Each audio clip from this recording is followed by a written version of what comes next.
اب ہم آتے ہیں سیدنا ابراہیم علیہ السلام کے قصے کی طرف، لیکن اس سے پہلے یہ وضاحت کر دیں کہ سیدنا ابراہیم علیہ السلام کے واقعے کے ساتھ چند دوسرے انبیاء علیہم السلام کے واقعات بھی وابستہ ہیں، مثلا سیدنا لوط علیہ السلام کا واقعہ، اس لیے کہ یہ سیدنا ابراہیم علیہ السلام کے بھتیجے بھی ہیں اور ان کے پیروکار بھی۔ اسی طرح آپ کے صاحبزادوں سیدنا اسماعیل اور سیدنا اسحاق علیہ السلام کے واقعات ساتھ ساتھ چلتے ہیں۔ اس کی وجہ یہ ہے کہ سیدنا اسماعیل علیہ السلام کی ولادت کے وقت ابراہیم علیہ السلام کی عمر 87 سال تھی، اور سیدنا اسحاق علیہ السلام کی پیدائش کے وقت سیدنا ابراہیم علیہ السلام کی عمر 100 سال تھی، جبکہ سیدنا ابراہیم علیہ السلام کی کل عمر 175 سال ہوئی، اس لیے ان کے واقعات ساتھ ساتھ چلتے ہیں۔ ابراہیم علیہ السلام کا قصہ سناتے ہوئے ان حضرات کا ذکر ساتھ ساتھ ضرور آئے گا، تو آئیے شروع کرتے ہیں قصہ ابراہیم علیہ السلام کا۔ صالح علیہ السلام کے بعد اللہ تعالیٰ نے سیدنا ابراہیم علیہ السلام کو مبعوث فرمایا۔ ابراہیم علیہ السلام جد الانبیاء ہیں، عظیم المرتبت اور اولو العزم پیغمبر ہیں۔ آپ کے والد کا نام طارق تھا، جبکہ اس کا لقب آزر تھا۔ آزر مدد کرنے والے کو کہتے ہیں۔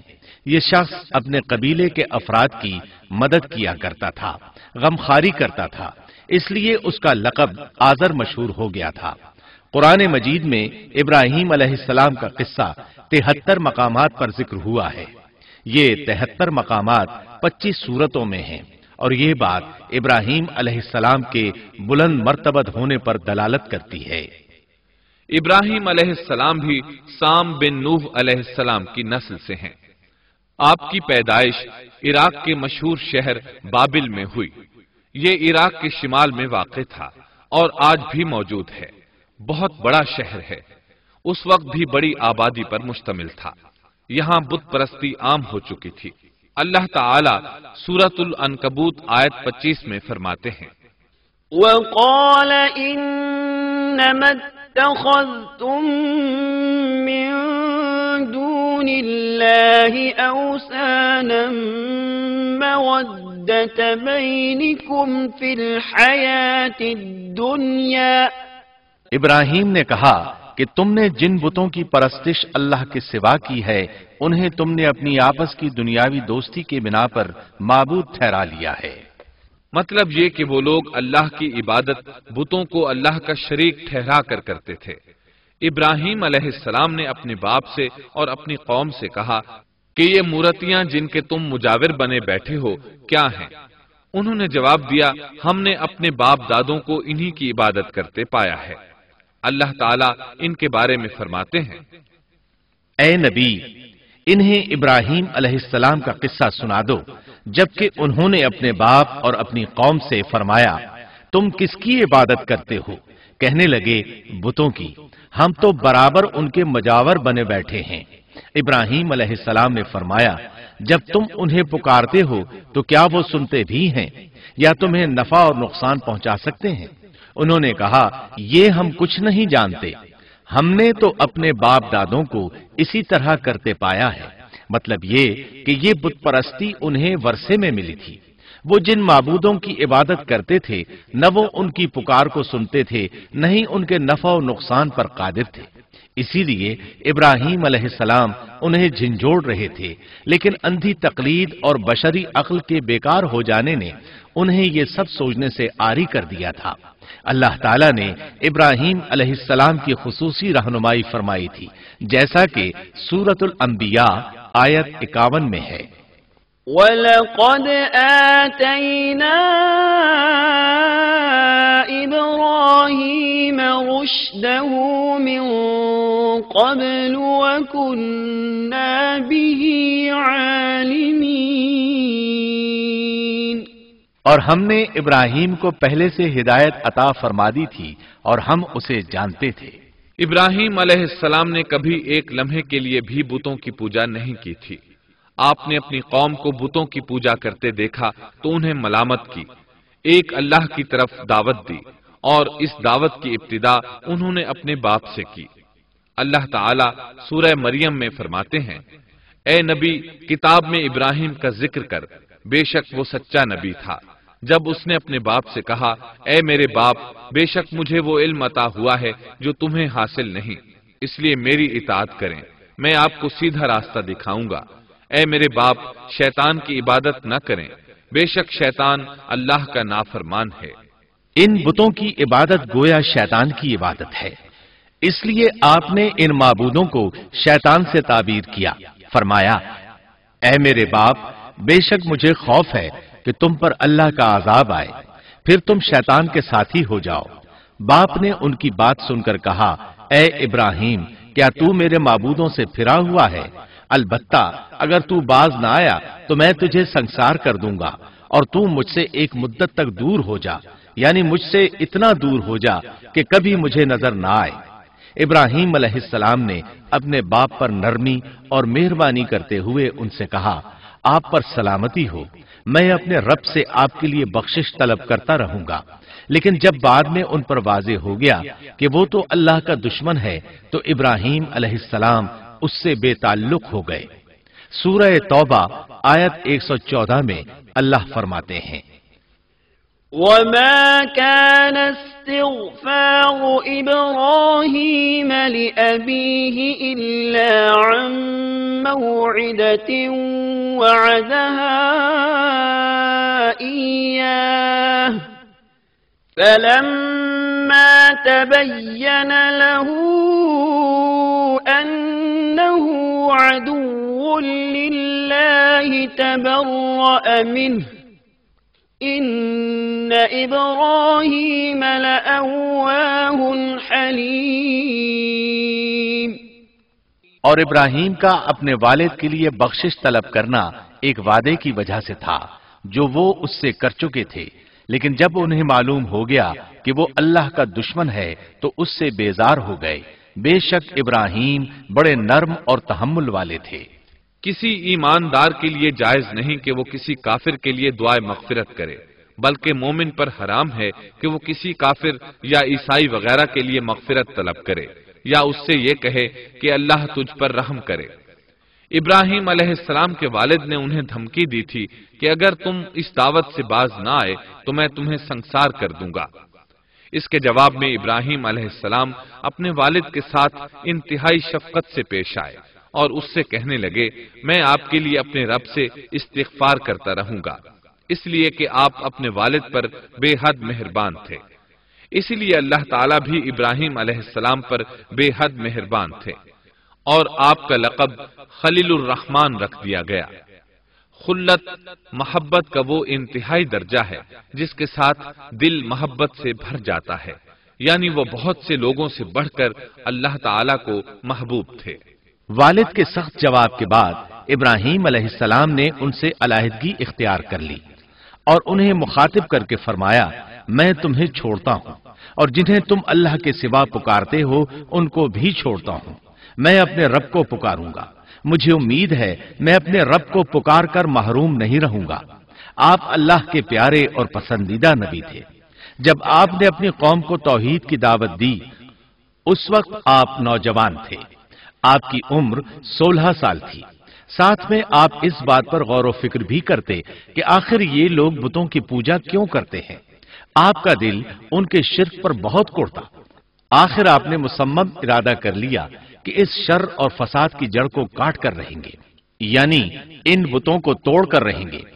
آپ اپنی قوم کو بتوں کو توڑ دینے کی دھمکی دیتے رہے۔ اس دھمکی کا ذکر اللہ تعالیٰ نے سورۃ الانبیاء آیت 57 میں کیا ہے۔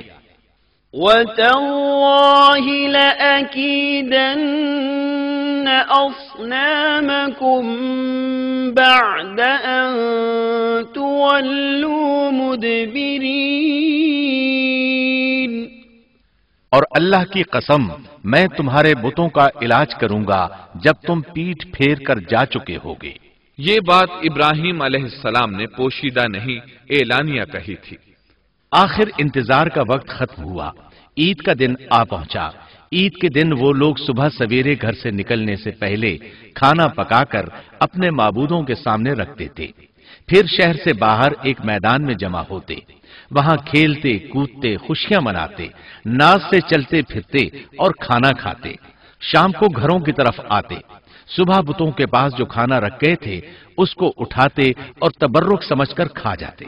अपने मामूल के मुताबिक उन्होंने ईद की तैयारी कर ली, लेकिन इब्राहीम अलैहिस्सलाम तैयार न हुए, इसलिए कि वो तो उनके साथ जाने का इरादा ही नहीं रखते थे। वो लोग जाने से पहले इब्राहीम अलैहिस्सलाम के पास आए और कहने लगे, क्या आप हमारे साथ नहीं जाएंगे? सैयदना इब्राहीम अलैहिस्सलाम ने आसमान की तरफ निगाह की और फरमाया, मैं बीमार हूं।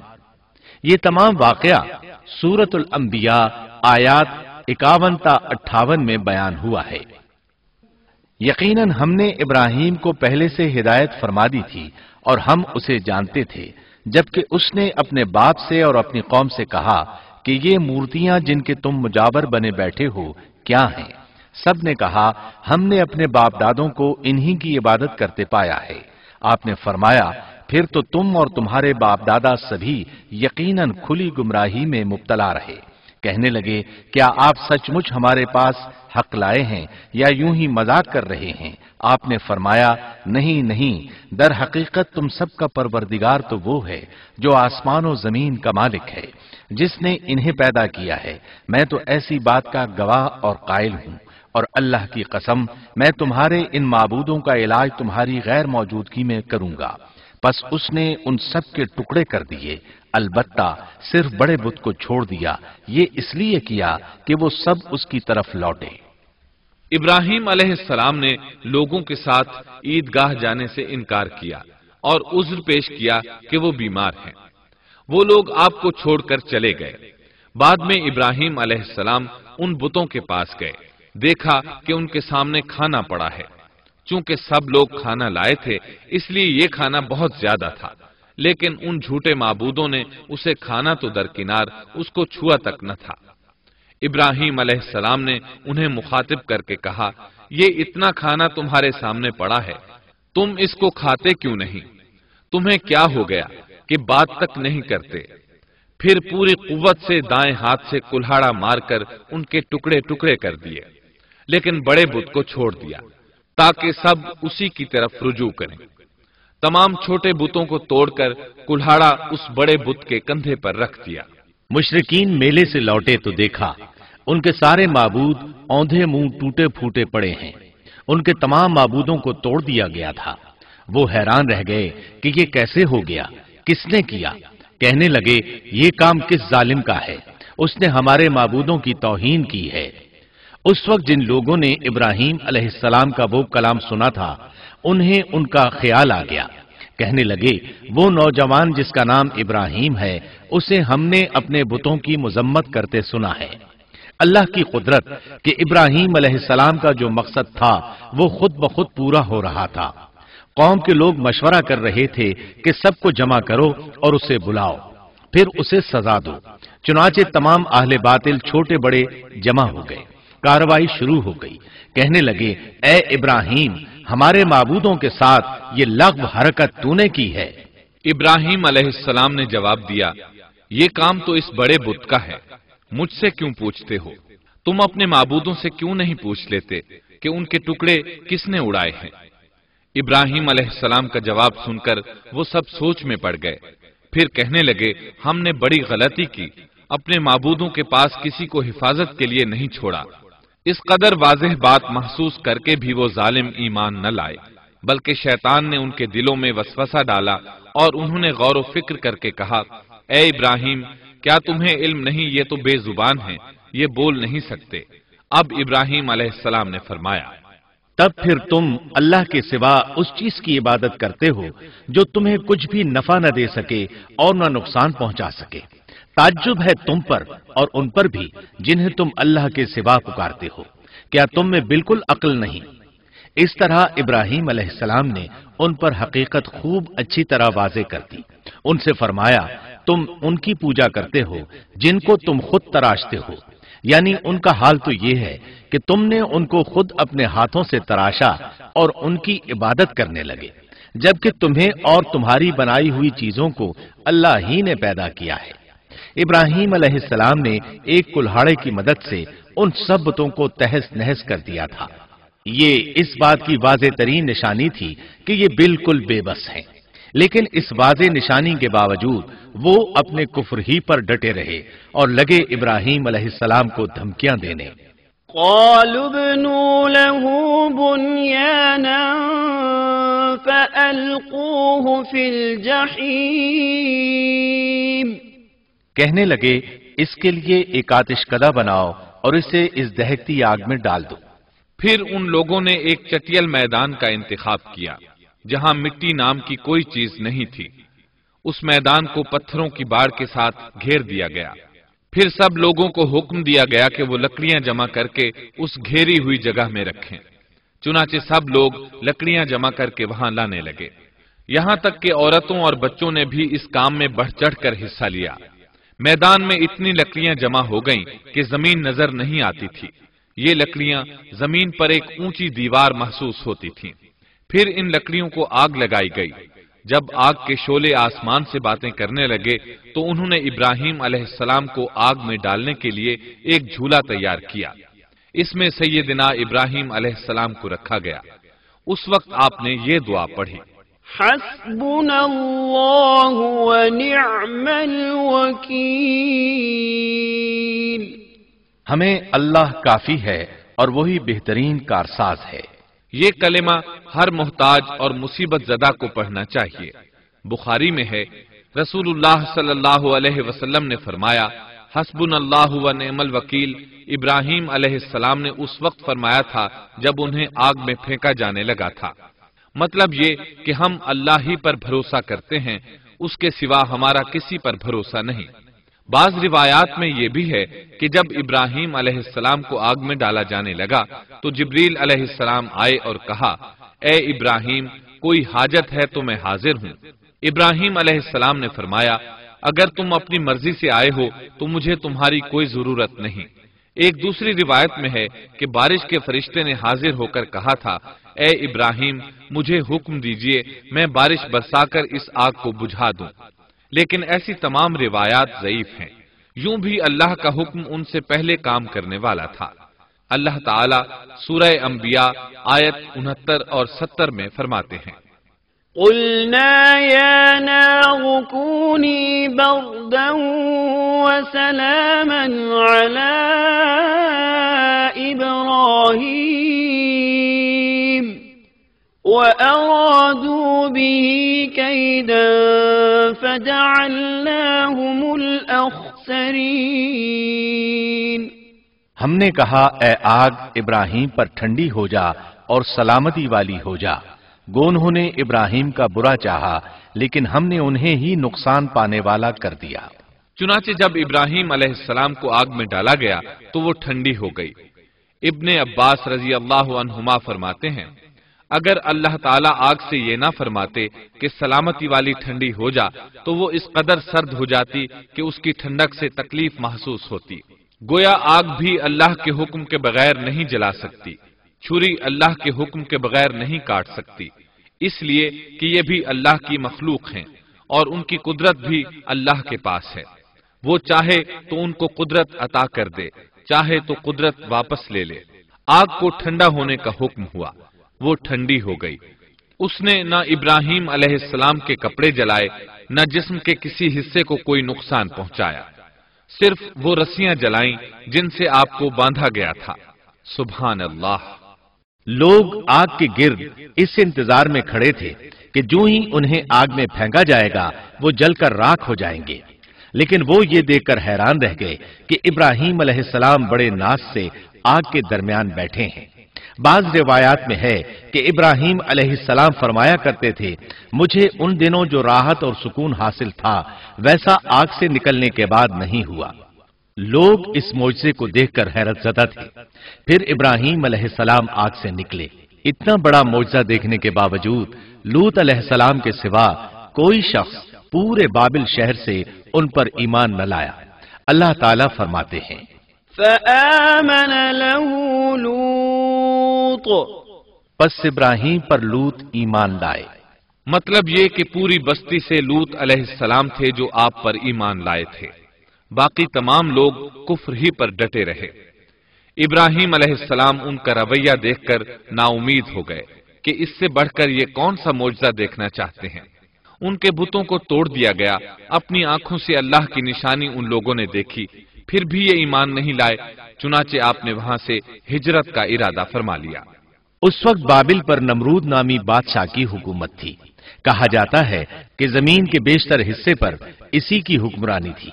जब उसके पास ये खबरें पहुंची कि इब्राहीम अलैहिस्सलाम को आग में डाला गया, लेकिन आग ने उन्हें नहीं जलाया, तो उसने इब्राहीम अलैहिस्सलाम को अपने दरबार में पेश करने का हुक्म दिया। इब्राहीम अलैहिस्सलाम को वहां लाया गया। नमरूद ने उनसे उनके रब के बारे में सवाल किया।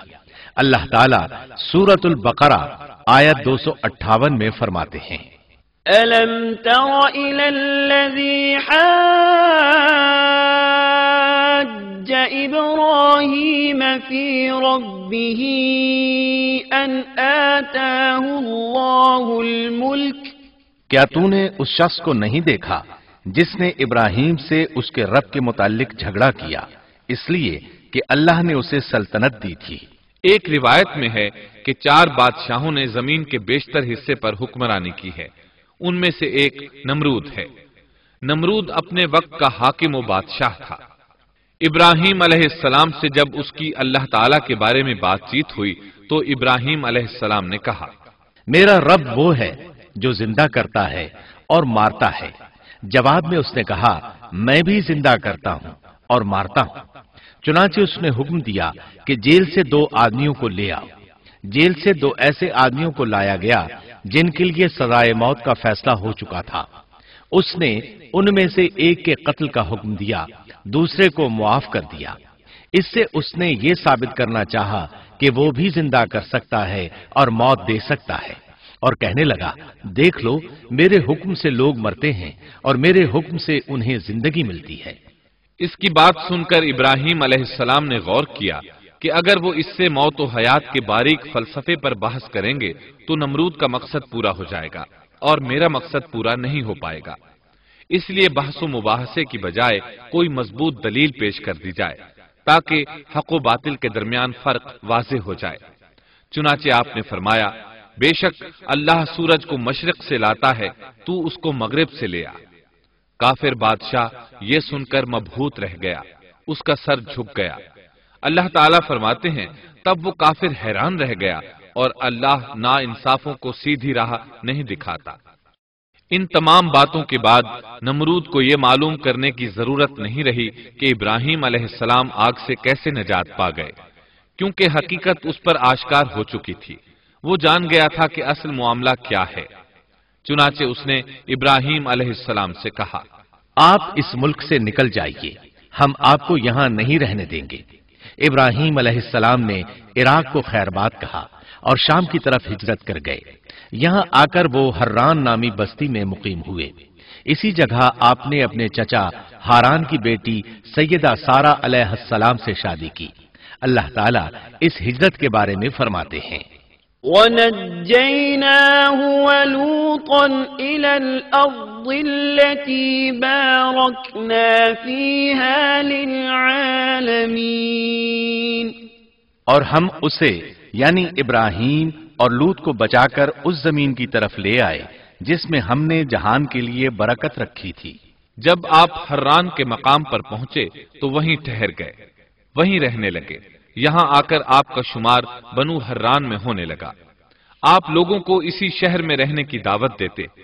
इस शहर के लोग बुतों की पूजा नहीं करते थे, बल्कि सितारों को पूजते थे। इब्राहीम अलैहिस्सलाम ने जब इनकी ये हालत देखी तो इरादा कर लिया कि इन लोगों को बताएंगे कि सितारों की इबादत करना बातिल है। ये लोग चूंकि नजूम परस्त थे, इसलिए इनकी इबादत का वक्त रात को होता था और ये लोग रात के वक्त इबादत करते थे, क्योंकि इनके माबूद यानी सितारे रात ही को तुलू होते हैं। चुनाचे इब्राहीम अलैहिस्सलाम इन्हें यह दिखाने के लिए कि इन चीजों की इबादत बातिल है, एक दिन इनके साथ निकले। अल्लाह ने आसमान के दरवाजे खोल दिए तो इब्राहीम अलैहिस्सलाम ने चांद, सितारों, सैयारों और आसमान और जमीन की सल्तनत को देखा।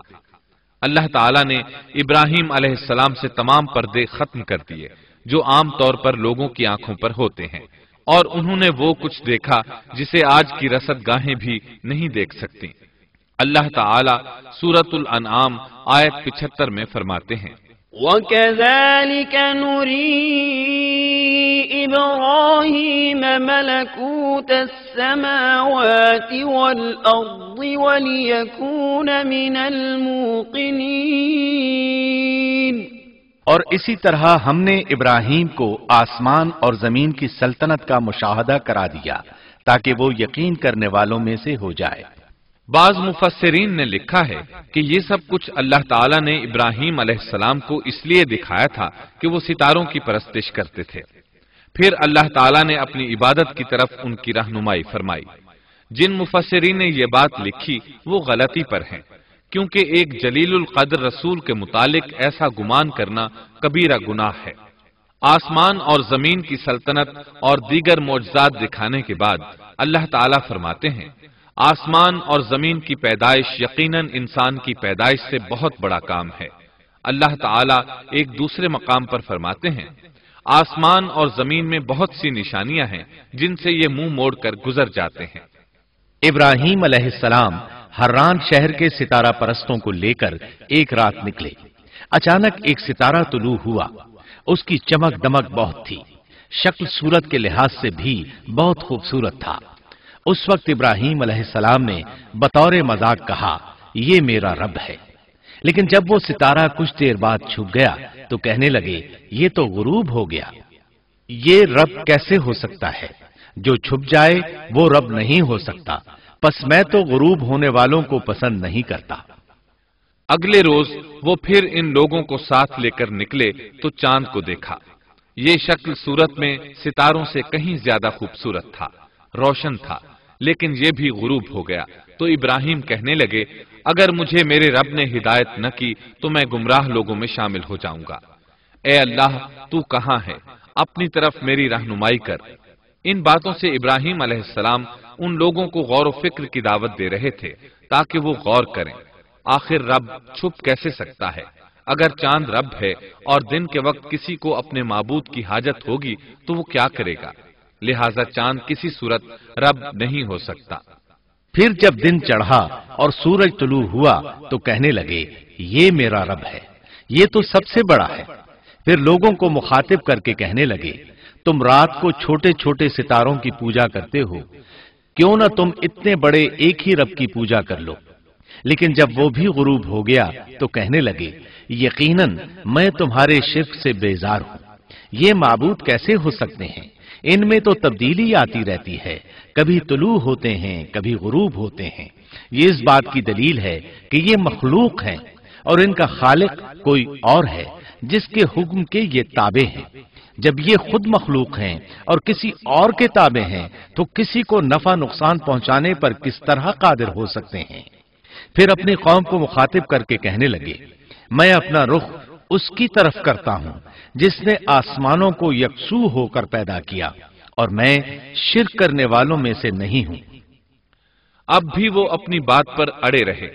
تب آپ نے فرمایا، تم مجھ سے اللہ کے بارے میں جھگڑ رہے ہو، مجھے تو اللہ راہ دکھا چکا ہے اور اس نے مجھے دلیل عطا فرمائی ہے۔ میں یقیناً جانتا ہوں کہ تمہارے تمام معبود بے بس اور بے طاقت ہیں۔ جاؤ، تم سے اور تمہارے ان معبودوں سے جو ہو سکے کر لو، میرے رب کی مرضی کے بغیر کچھ بھی نہیں ہو سکتا۔ میرے رب نے ہر چیز کے علم کو اپنے گھیرے میں لے رکھا ہے، کیا پھر بھی تم نصیحت حاصل نہیں کرو گے؟ اور میں تمہارے معبودوں سے خوف کیوں کھاؤں؟ تم اللہ سے نہیں ڈرتے؟ ان کو اللہ کا شریک ٹھہرا رہے ہو، اللہ نے اس کی کوئی دلیل نازل نہیں کی۔ اگر تم میں صحیح علم ہے تو تم ہی بتلا دو کہ ہم دونوں جماعتوں میں سے امن کا زیادہ حقدار کون ہے۔ امن انہی کے لیے ہے جو ایمان لانے کے بعد دین کو شرک سے خلط ملط نہیں کرتے۔ حقیقت میں ہدایت یافتہ وہی لوگ ہیں۔ یہی ہمارے وہ دلائل تھے جو ہم نے ابراہیم علیہ السلام کو ان کی قوم کے مقابلے میں عطا کیے تھے، اور ہم جسے چاہیں مرتبے میں بڑھا دیں۔ بے شک تیرا رب بڑی حکمت والا ہے۔ ان لوگوں نے پھر بھی کفر ہی کیا، کوئی بھی ایمان نہ لایا۔ چنانچہ ابراہیم علیہ السلام نے ایک بار پھر ہجرت کی اور مصر جا پہنچے۔ मिस्र के बादशाह को खबर मिली कि एक शख्स हिजरत करके आया है और उसके साथ एक औरत है, वो बहुत ज्यादा हसीन और जमील है। चुनांचे उस जालिम ने अपने कारिंदों को भेजा कि उस औरत को मेरे पास ले आओ, साथ ही उससे पूछना कि तुम्हारे साथ जो आदमी है वो कौन है, अगर वो उसका खावंद हो तो उसे कत्ल कर देना। उधर बादशाह ने अपने कारिंदों को हुक्म दिया, इधर अल्लाह ने इब्राहिम अलैहिस्सलाम की तरफ वही भेज दी। उन्होंने सारा अलैहिस्सलाम से कहा, अगर वो तुझसे मेरे बारे में पूछें तो बता देना तुम मेरी बहन हो। फिर सारा से बोले, ए सारा, रूए जमीन पर मेरे और तेरे सिवा कोई मोमिन नहीं, यानी ये काफिरों की सरजमीन है, यहाँ कोई मोमिन नहीं, इस लिहाज से तुम मेरी दीनी बहन हो। फिर बादशाह ने इब्राहिम अलैहिस्सलाम को पेश करने का हुक्म दिया। उसने आपसे पूछा, ये औरत कौन है? आपने फरमाया, ये मेरी बहन है। इस तरह इब्राहिम अलैहिस्सलाम की जिंदगी में 3 मौके ऐसे आए कि उन्होंने अल्लाह के दीन की हिमायत और मुदाफात के लिए तौरिया किया। तौरिया का मतलब यह है कि वाकया कुछ और हो, लेकिन कोई शख्स किसी खास मसलहत की वजह से उसे 2 मानी वाले अल्फाज के साथ इस अंदाज में बयान करे कि सुनने वाला उस वाकया को न समझ सके, बल्कि उसका जहन खिलाफ वाकया चीज की तरफ मुंतकिल हो जाए। शरीयत ने बाज मखसूस हालात में इसकी इजाजत दी है। वो 3 मौके जहां इब्राहिम अलैहिस्सलाम ने तौरिया फरमाया, उनकी वजाहत कुछ इस तरह है। एक ये कि आपने मेले पर न जाने की गरज से उन लोगों से कहा था कि मैं बीमार हूं। दूसरे मौके पर यह फरमाया था, ये काम इस बड़े सरदार बुत का है। तीसरे, सारा अलैहिस्सलाम को दीनी बहन करार दिया। उस जालिम बादशाह ने सारा अलैहिस्सलाम को अपनी तहवील में ले लिया।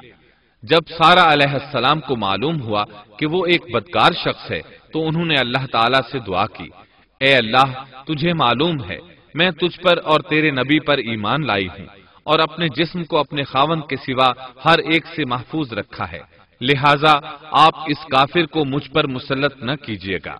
चुनाचे उस काफिर बादशाह ने जब सैयदा सारा को पकड़ने के लिए अपना हाथ बढ़ाया तो उसका हाथ शल हो गया और अपनी जगह पर जम गया। वो लगा चीख पुकार करने। उसमें इतनी ताकत न रही कि अपने हाथ को हरकत दे सके। उसकी आवाज सुनकर उसके मुहाफिज भागे हुए आए। उन्होंने उसके हाथ को छुड़ाना चाहा, लेकिन छुड़ा न सके। उसकी ये हालत देखकर सैयदा सारा खौफजदा हो गईं। उन्होंने सोचा, अगर ये मर गया तो लोग कहेंगे इसे मैंने कत्ल किया है। चुनाचे उन्होंने अल्लाह से दुआ की कि इसे छोड़ दिया जाए। अल्लाह ताला ने आपकी दुआ कबूल कर ली। उसका हाथ ठीक हो गया, लेकिन वो जालिम फिर भी न डरा। उसने एक बार फिर आपकी तरफ हाथ बढ़ाया। उसका हाथ फिर शल हो गया। सैयदा सारा ने फिर दुआ की, वो दोबारा ठीक हो गया। वो फिर भी बाज न आया। तीसरी बार फिर उसने उनकी तरफ हाथ बढ़ाया। इस बार भी उसका हाथ शल हो गया। अब वो सैयदा सारा अलैहिस्सलाम से कहने लगा, अब की बार अगर तू मुझे इस मुसीबत से नजात दिलाएगी तो मैं तुझे छोड़ दूंगा और कभी तेरे आड़े नहीं आऊंगा।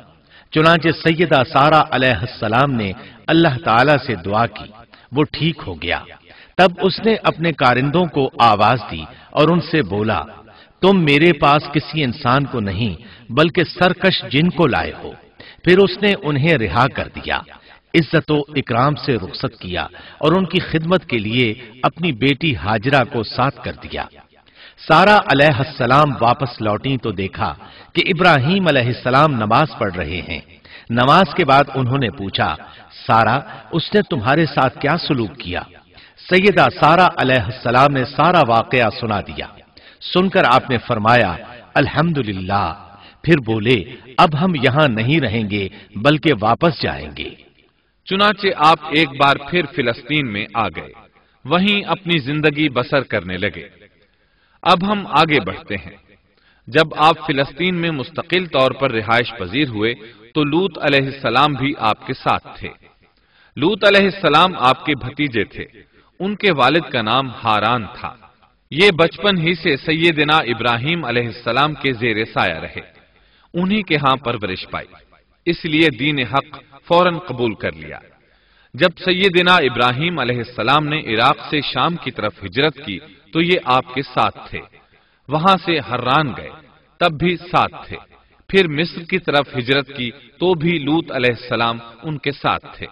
آخرکار جب آپ نے مصر کو بھی خیر بات کہا اور فلسطین آ گئے تب بھی یہ ساتھ تھے۔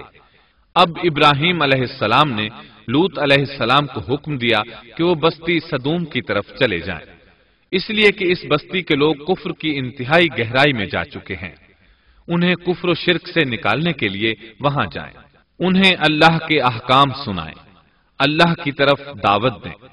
چنانچہ لوط علیہ السلام تو اس طرف روانہ ہو گئے، اور ادھر فلسطین میں صرف 3 مسلمان رہ گئے، ابراہیم علیہ السلام، ان کی زوجہ محترمہ سیدہ سارہ اور سیدہ ہاجرہ علیہم السلام وہیں رہائش پذیر رہے اور لوگوں کو مسلسل اللہ کی طرف دعوت دیتے رہے، یہاں یہ بے شمار مال و دولت کے بھی مالک بن گئے۔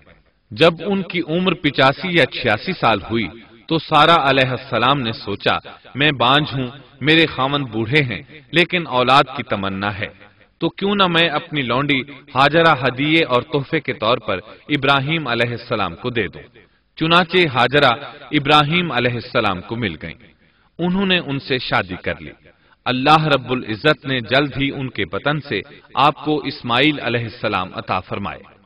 ہاجرہ علیہ السلام کے ماں بننے پر اور ان کی اولاد کو دیکھ کر سیدہ سارہ علیہ السلام کو فطری طور پر غیرت کا احساس ہوا۔ اللہ کی قدرت دیکھیے، خود ہی انہیں ہاجرہ کو تحفے میں دیا تاکہ اولاد حاصل ہو، اور جب وہ ماں بن گئیں تو اب غیرت محسوس کر رہی ہیں۔ اپنی اس کیفیت سے مجبور ہو کر سیدہ سارہ نے ابراہیم علیہ السلام سے کہا، آپ مجھے اس کے ساتھ ایک جگہ پر نہ رکھیں۔ مورخین اور سیرت نگار لکھتے ہیں کہ ہاجرہ علیہ السلام ایک نطاق پہنا کرتی تھی، یعنی وہ جسم کے درمیان ایک لمبا کپڑا لٹکا لیتی تھیں تاکہ وہ کپڑا گھسٹ گھسٹ کر قدموں کے نشانات مٹا دے اور سارہ کو نظر نہ آئے، کیونکہ سارہ غیرت کی حد کو پہنچ چکی تھی۔ ابراہیم علیہ السلام نے جب سارہ علیہ السلام کے اندر غیرت کے آثار دیکھے تو ہاجرہ کو ان کی نگاہوں سے دور کر دیا۔ ادھر اللہ کا حکم بھی نازل ہو گیا کہ اپنی بیوی ہاجرہ اور دودھ پیتے بچے اسماعیل کو ساتھ لے لیں اور مکہ کی طرف رخ کر لیں۔ ابراہیم علیہ السلام مکہ کی طرف روانہ ہوئے، یہاں تک کہ مکہ پہنچ گئے۔ یہ جگہ اس وقت بالکل ویران اور بے آباد تھی، نہ کوئی انسان تھا، نہ پانی، نہ نباتات کے آثار تھے، غرض کوئی چیز نظر نہیں آتی تھی، بس پہاڑوں کے درمیان ایک بے آب و گیاہ میدان تھا۔ یہی وہ مقدس اور تاریخی وادی تھی جہاں ابراہیم علیہ السلام اپنی زوجہ اور لخت جگر کو چھوڑ کر واپس پلٹے۔